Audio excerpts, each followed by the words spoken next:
स्वागत है स्टूडेंट आप सभी का आपके अपने चैनल प्रदीप स्टडी पॉइंट में। आज हम लोग हैलो एल्केन के एक इंपॉर्टेंट रिएक्शन के बारे में डिस्कस करेंगे, दैट इज एलिमिनेशन रिएक्शन। ठीक है, तो एलिमिनेशन रिएक्शन के बारे में अगर सिंपली हम बात करें तो इसको बोल सकते हैं एलिमिनेट होना।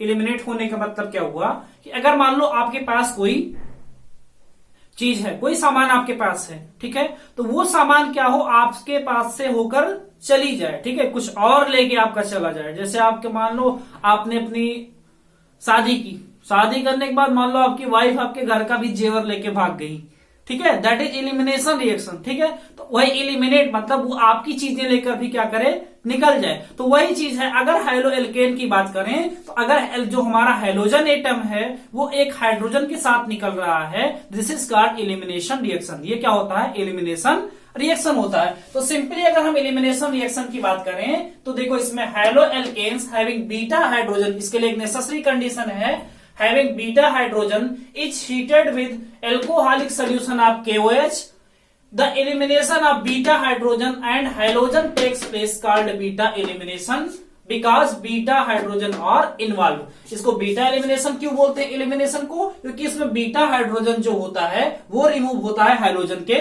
साथ में। तो ठीक है, तो हमने हैलो एल्केन की बात की और इसमें हमने बात किया कि एक बीटा हाइड्रोजन, कम से कम एक बीटा हाइड्रोजन होना चाहिए। अब अगर हम बात करें सिंपली कि बीटा हाइड्रोजन क्या होता है, जैसे हमारे पास एक हैलो एल्केन हो गया CH3 CH2 और यहाँ CH2 और X, ठीक है, यह हमने यहाँ पे कर दिया Cl। ठीक है, तो ये हमारा कौन सा हो गया, अल्फा कार्बन हो गया, ये हमारा हो गया बीटा कार्बन और ये हो गया गामा। तो अल्फा कार्बन से जुड़े हाइड्रोजन को बोलते हैं अल्फा हाइड्रोजन, बीटा कार्बन से जुड़े हुए हाइड्रोजन को बोलते हैं बीटा हाइड्रोजन, और बीटा और गामा कार्बन से जुड़े हुए हाइड्रोजन को बोलते हैं गामा हाइड्रोजन। ठीक है, उसके बाद हम लोग उसको नेग्लेक्ट कर देते हैं। ठीक है, तो यहां पे हमारे पास एक नेसेसरी कंडीशन कि कम से कम एक बीटा हाइड्रोजन होना चाहिए। तो अगर यहां हम बात करें इस रिएक्शन में तो यहां बीटा हाइड्रोजन कितने हैं, 2 हैं। तो यही बीटा हाइड्रोजन ये और ये हाइड्राइड ये एक दूसरे के साथ निकल जाए, मतलब यहां से एक हाइड्रोजन निकल जाए और यहां से क्लोरीन निकल जाए, तो इसके बीच में क्या जाए, डबल बॉन्ड, सिंपली एल्कीन का फॉर्मेशन हो जाए। This is called elimination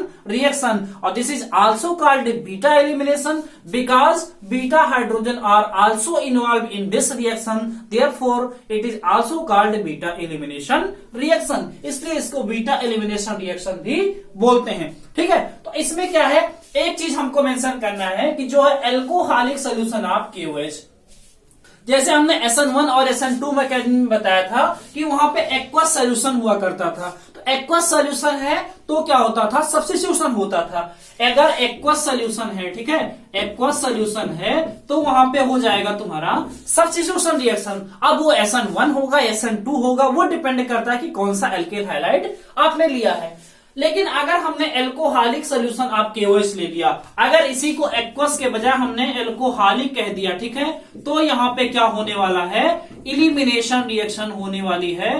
then in the presence of alcoholic solution of KOH the elimination reaction will be carried out। मतलब सिंपली कि अगर एल्कोहलिक सोल्यूशन है तो एलिमिनेशन रिएक्शन कैरिड आउट होगी। तो ये दोनों में डिफरेंस है, क्योंकि जब जो भी क्वेश्चन आते हैं जैसे कंप्लीट द फॉलोइंग रिएक्शन करने के बाद एरो के ऊपर उसने एक्वस सोल्यूशन लिखा है या एल्कोहलिक सोल्यूशन लिखा है, ये आपको देखना है। अगर उसने एक्वस लिखा है तो सब्स्टिट्यूशन करवा देना है, अगर उसने एल्कोहलिक लिखा है तो आपको एलिमिनेशन करवाना है, जो मैं अभी आपके साथ डिस्कस कर रहा हूं। ठीक है, तो अब देखिए आपने क्या लिया, आपने मान लीजिए लिया है aqueous alcoholic solution of KOH। तो एल्कोहलिक सोल्यूशन आपने KOH लिया है, तो KOH अगर आयोनाइज होगा तो आपको क्या मिलेगा, K plus plus OH minus, मतलब आपको एक मिल गया क्या, न्यूक्लियोफाइल।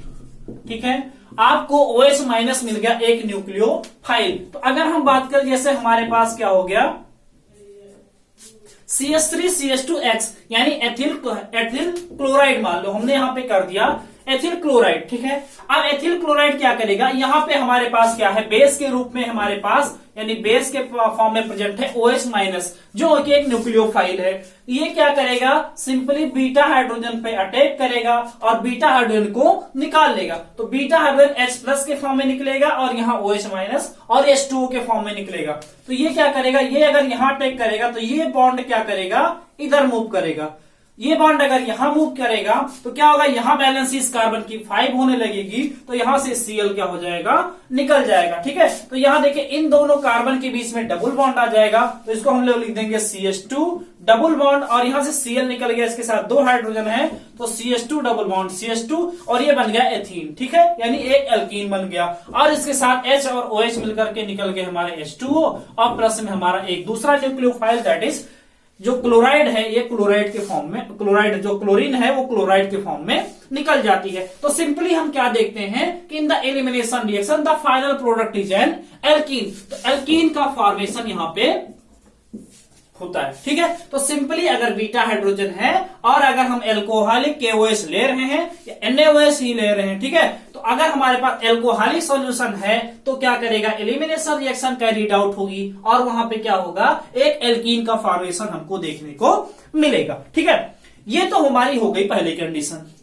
अगर हम यही बात करें, इसका स्क्रीनशॉट आप ले लीजिए। ठीक है, तो अगर हम दूसरी कंडीशन की बात करें तो अब यहां तो एक ही बीटा हाइड्रोजन था, मैं दूसरी कंडीशन ऐसी भी ले सकता हूं जहां पे क्या हो कि बीटा हाइड्रोजन एक से ज्यादा हो, एक से ज्यादा हो। जैसे यहां पे आप चाहे जो हाइड्रोजन लेते, दोनों के लिए सेम इन्वायरमेंट था, दोनों के लिए सेम कंडीशन थी, लेकिन अगर मैं ही कहीं कंडीशन क्या करूं, चेंज कर दूं, अगर मैं ही क्या करूं, कंडीशन को चेंज कर दूं, जैसे मैंने यहां पे कर दिया CH3 CH2 और यहां पे CH, इसके साथ हमने लगा दिया Cl और यहां पे कर दिया CH3, तो ये हमारा हो गया अल्फा कार्बन, ये हमारा हो गया बीटा, तो ये अल्फा, तो ये भी क्या हो गया, बीटा हो गया। अब यहां हम देखते हैं यहां भी बीटा हाइड्रोजन है और यहां भी बीटा हाइड्रोजन है, तो क्या होगा कि बीटा हाइड्रोजन अगर दोनों जगह है तो एक बार यहां से हाइड्रोजन रिमूव होगा, एक बार यहां से, तो दोनों में हम प्रोडक्ट देखते हैं तो CH3 और यहां पे CH2, और अगर यहां से Cl और अगर यहां से H निकला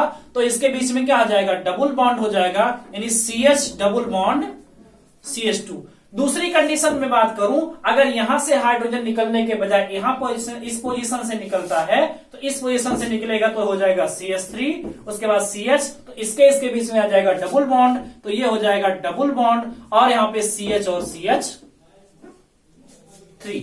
अब यहां पे दो प्रोडक्ट हमको मिल रहे हैं, तो दो प्रोडक्ट मिल रहे हैं, तो इस कंडीशन में मोर देन वन एल्कीन के फॉर्मेशन के कंडीशन में कौन सा प्रोडक्ट हमारा मेजर होगा, कौन सा प्रोडक्ट हमारा माइनर होगा, this can be explained by Saytzeff rule. इसके एक्सप्लेनेशन के लिए सेटजेफ रूल दिया गया है, तो हम लोग सबसे पहले देखेंगे सेटजेफ रूल कि इसको होता क्या है। ठीक है, तो हम सिंपली अगर हम बात करें, अगर हम पॉइंट में लिखना चाहें तो आप लोग पॉइंट में लिख सकते हैं, इफ मोर देन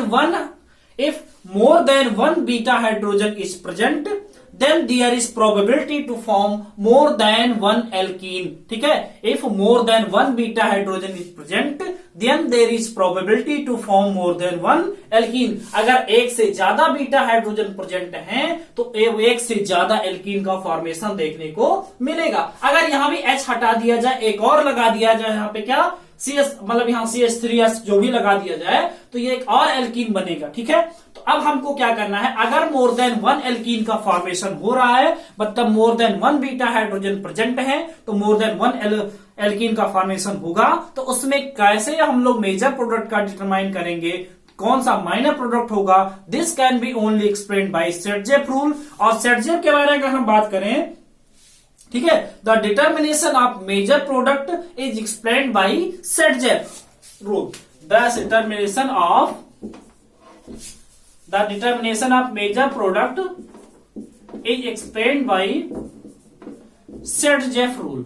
ठीक है, तो सेटजेफ रूल के अकॉर्डिंग हम लोग क्या करेंगे, डिफाइन करेंगे, और ये किसके द्वारा दिया गया था, तो the Saytzeff rule was first of all given by Russian chemist Alexander Zaitsev. ठीक है,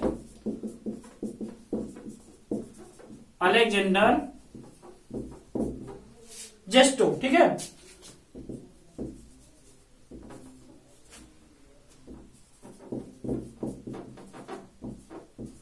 अलेक्जेंडर जेस्टोव के थ्रू दिया गया रहा, और इनका दूसरा नाम जो था वो सेटजेफ भी था। ठीक है, तो इनका दूसरा नाम था सेटजेफ, और इसके अकॉर्डिंग उन्होंने इस रूल को कह दिया कि ये कौन सा रूल है, सेटजेफ रूल है। अब अगर हम बात करें कि सेटजेफ रूल है क्या, ठीक है, तो अब सेटजेफ रूल की अगर हम बात करें तो वो है क्या, तो according to Saytzeff rule Saytzeff rule के अकॉर्डिंग इन डिहाइड्रोहैलोजिनेशन, मतलब हाइड्रोजन और हैलोजन अगर निकल रहे हैं तो डिहाइड्रोहैलोजिनेशन, ठीक है। तो सिंपली अगर हम बात करें in डिहाइड्रोहैलोजिनेशन,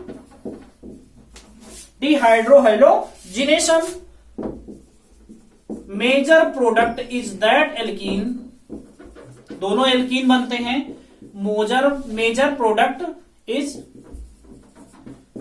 that alkene which has greater number of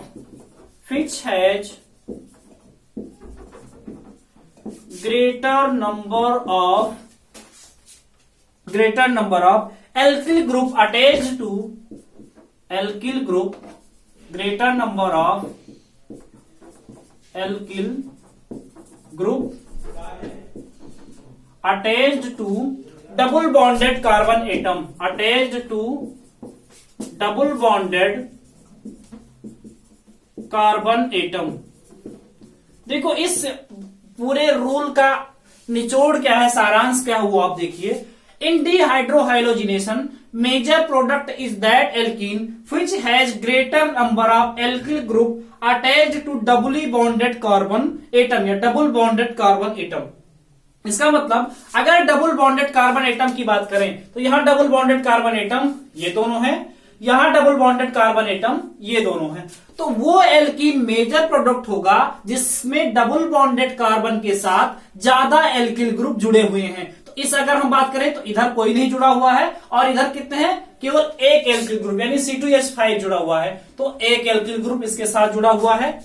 अगर यही हम इधर बात करें तो इसके साथ देखिए एक एल्किल ग्रुप इधर, एक एल्किल ग्रुप इधर, तो 1+1 इसके साथ 2 एल्किल ग्रुप जुड़े हुए हैं, तो 2 एल्किल ग्रुप इसके साथ जुड़े हैं, एक एल्किल ग्रुप इसके साथ जुड़ा हुआ है, तो हमारा मेजर प्रोडक्ट कौन सा हो जाएगा, ये हमारा हो जाएगा मेजर प्रोडक्ट और ये हो जाएगा क्या, माइनर प्रोडक्ट। और मेजर प्रोडक्ट जो है वो सेटजेप रूल को फॉलो कर रहा है, therefore it is also called Saytzeff product, सेटजेप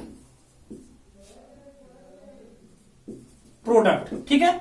जैसे हमने पढ़ा था कि उसमें मार्कोनी का और उसका उल्टा एंटी मार्कोनी का होता था, ऐसे सेटजेप का उल्टा जो होता है this is called Hofmann product, this is called Hofmann product, ठीक है। जो ये क्या हो जाएगा, माइनर हो जाएगा, ये क्या होगा, माइनर हो जाएगा, यानी सेटजेप रूल को जो फॉलो करेगा वो होगा हमारा सेटजेप प्रोडक्ट, और जो सेटजेप रूल को फॉलो नहीं करेगा वो हमारा हो जाएगा हॉफमैन प्रोडक्ट, ठीक है। तो अगर हम इसके परसेंटेज की बात करें तो ये हमारा जो है सेटजेप प्रोडक्ट होगा ये हमारा हो जाएगा 81%। सेटजेप प्रोडक्ट जो हमारा बनता है वो बनता है 81%, ठीक है। तो 81% हमारा सेटजेप प्रोडक्ट हो जाएगा and remainder 19% will be Hofmann product जो हमारा होगा वो 19% हो जाएगा, ठीक है। तो ये हमारी हो गई इलिमिनेशन रिएक्शन, और इलिमिनेशन रिएक्शन में हमने देखा कि dehydrohalogenation takes place in the presence of alcoholic solution of KOH। Alcoholic KOH के प्रेजेंस में डिहाइड्रोहाइलोजिनेशन होता है, और उसमें होता क्या है, एक बीटा हाइड्रोजन एटम जो होता है वो हाइड्रोजन के साथ निकल जाता है और एक हमको एल्कीन का फॉर्मेशन देखने को मिलता है, ठीक है। तो एल्कीन में अगर हमारे पास मान लीजिए मोर देन 1 बीटा हाइड्रोजन है, एक more than 1 beta hydrogen is present, then more than 1 alkene will be formed. The determination of major product is explained by Sergev rule. According to Sergev rule, in dehydrohalogenation, the major alkene will be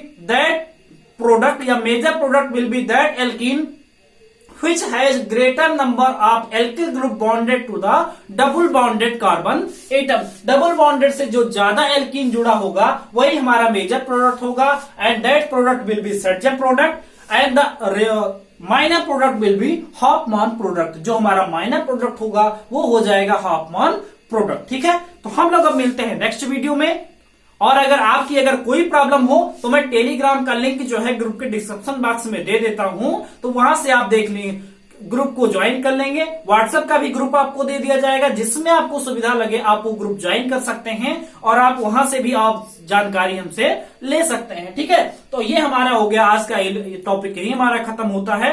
next video में मिलते हैं, तब तक के लिए नमस्कार।